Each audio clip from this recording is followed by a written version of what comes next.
future of Las Vegas depends on the kind of political leadership that we get in our state and our country. After all, Las Vegas is a great national crossroads, a great international crossroads.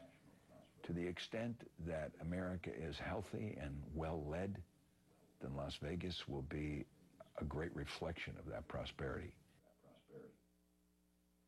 So I know you feel very differently about our economy. Tell me, are we better off than 4 years ago? And if you obviously feel differently, why? And what do we need to do to move America forward, to start growing again? Well, it was fun to meet Mark Cuban and to be here with him. And first time I was listening very carefully when you were talking to him.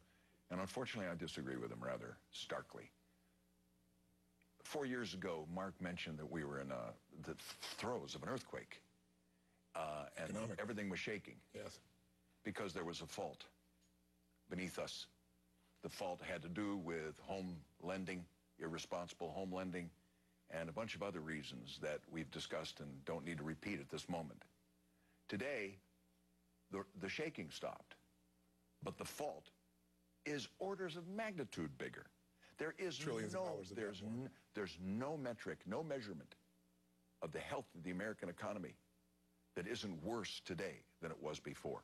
And anybody with any fundamental understanding of what our lives and our living standard is pinned upon will recognize that we are in much worse shape at 16 trillion in debt and climbing. You know, right now the government is borrowing, as everybody knows, 40 cents on every dollar, but they're paying no interest for it.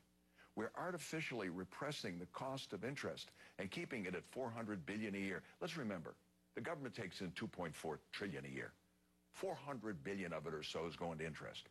When we're paying no interest, if we stop artificially keeping interest rates down, or investors say, I want a better return. You're not. Well, they have said they want a better return, which is why the Fed steps in, creates money, and pretends that it's outside money borrowing the Treasury money, which it's not. Right. They got a fancy name for it called quantitative easement. Right. Bernie Madoff went to jail for that. You can't borrow money. It's true. And so the result of all this is that the dollar is plummeting. My employees, let's get to what matters to me. Yes. My employees are being paid in 80 and 75-cent dollars, and it's going south. Even if I bring money from Macau and give raises and stuff like that, I can't keep up with the destruction of the living standard of the working people in my world. So tell me, what do we do?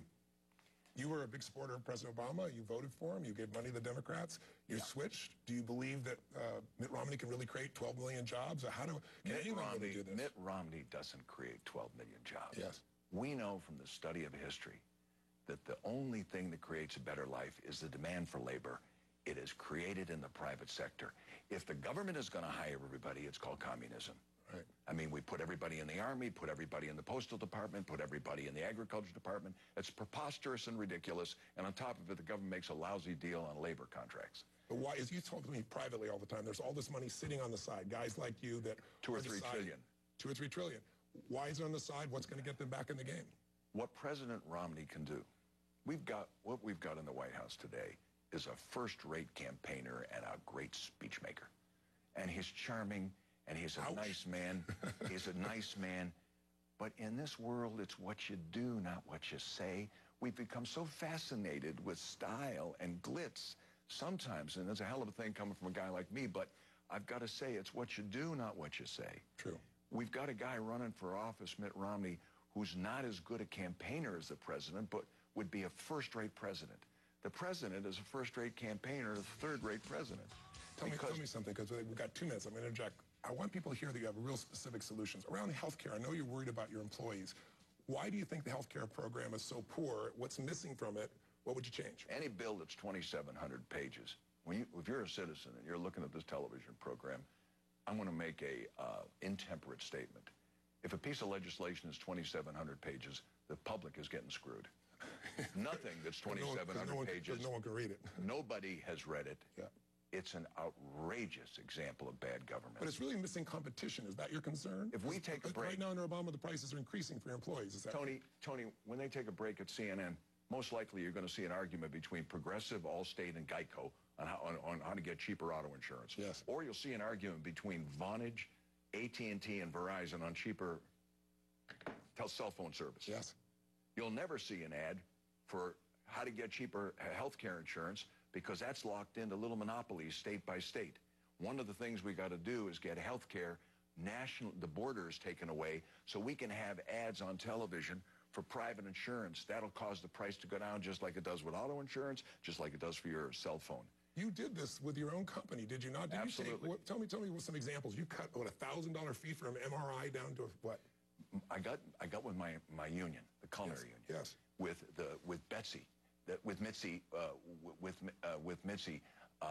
the wife of the head of the culinary union. Yes. And Betsy and my guys went and took the cost of MRIs and CAT scans from $1,000 and $500 down to $300 and $250, stuff like that, by ganging up and using market forces. Yes. Now, Ryan's idea was that anybody less than 55 would have it. 55 and over, you get Medicare as it is. If you're other than that, if you're younger than 55, you can have Medicare just the way it is, but you also have a choice. You have a choice of private insurance that's advertised nationally. And depending on your income, if you make less than $250,000, the president likes to think everybody who making $250 or more is a billionaire or millionaire. I'll say one thing. As a person that makes more than $250, I'd be very happy not to have the government support my health care. I can afford my own insurance, and so can everybody else that makes a lot of money. Health care is, for people who have no money, is Medicaid. We've always had it. Right. For people who make more than nothing but less than enough to buy their insurance competitively, they ought to keep Medicare just the way it is. And I think that's exactly what the Republicans are suggesting. We're going to come back. We're going to bring you back with our dream team here, economic dream team.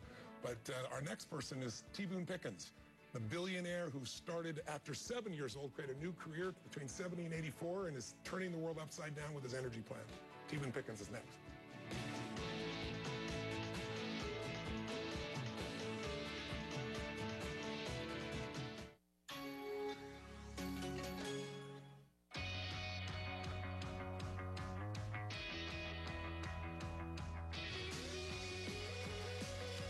The HP Envy Ultrabook, powered by the Intel Core i3 processor. Ultrabook, inspired by Intel, perfected by HP. Buy an HP PC with Beats Audio and a pair of Beats headphones and get an instant $50 off. Plus, we'll refund your Windows 8 upgrade. See hp.com/Beats for details. Only from HP.